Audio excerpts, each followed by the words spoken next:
Big round of applause for Vicki as she comes up. Hey, have fun. Be sure to pick another storyteller when we leave the stage. Yeah, we'll do.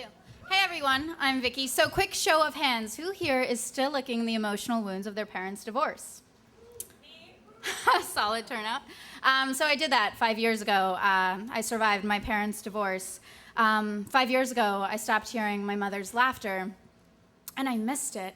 You see, growing up, my dad was my best friend. He was my hero. He was my everything. And when he left, we were devastated. We all lost a piece of ourselves. But I got to rediscover my mother, and that saved me.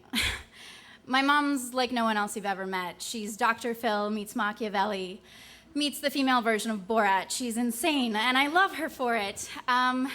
And so the way she parented us was with this unparalleled enthusiasm for traumatizing us at every point. And I've never been able to figure her out. So I figured I'd get on stage and talk to 250 strangers about her most epic, traumatic parenting fails to date. So here we go. It is the night before yearbook pictures are due, your baby pictures for the yearbook. And I'm so excited. I'm looking frantically around the house, and I scream up the stairs. I'm like, Ma! Where are my baby pictures? And she screams down, oh, you don't have any. And I immediately run up the stairs and I'm like, I have 2 sisters. We all have baby pictures. She goes, oh, yes, they have baby pictures, but Vika, no, how do I put this nicely? You were ugly, baby. I was embarrassed. I didn't want proof. Oh, Victoria, no, why you cry over this stupid American bullshit? I bawled, my eyes out, 4 days. Open up AIS, class of 2004, and in a sea of baby pictures is my one odd toddler photo, forever commemorating my mother's unflailing dedication to vanity. It's just my mom. You either love her or you hate her, or you shit a brick upon meeting her, which ex-boyfriends of mine have certainly fallen into the latter category. I'm 10 years old, so excited for my pool party August 28th. And then she cancels it. As if that's not traumatizing enough, she drops the Hiroshima of family secrets and proceeds to tell me that my birthday is not August 28th, but actually November 28th. Vika, you were so hyper as a child. I needed to think, so I changed one little detail. I sent you to school early. No big deal. Big fucking deal, Mom. She changed my birth certificate. Fast forward 10 years, and I'm going in for this little operation us Jewish girls like to call a septoplasty. To the rest of the world, it's a nose job. $8,000, well worth it. And I'm right about to go under the knife. My mom's hugging me, kissing me, touching my cheeks, touching my nose.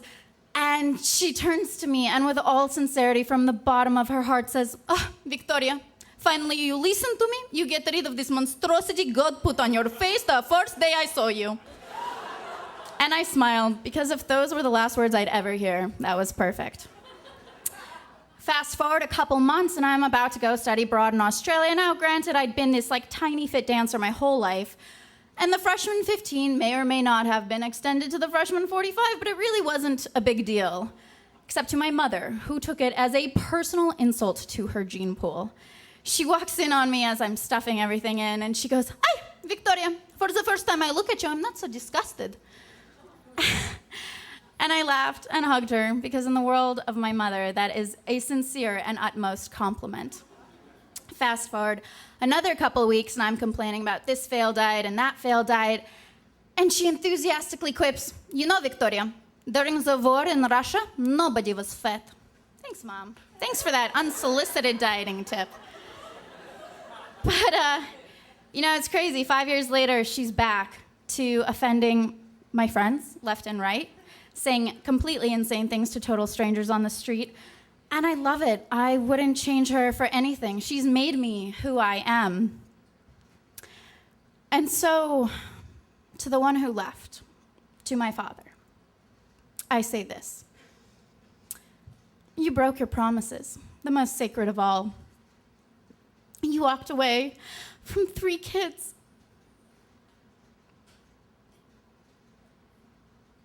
And a beautiful wife of 27 years. You will never hear her jokes. You will never hear our laughter. And I hate you for it.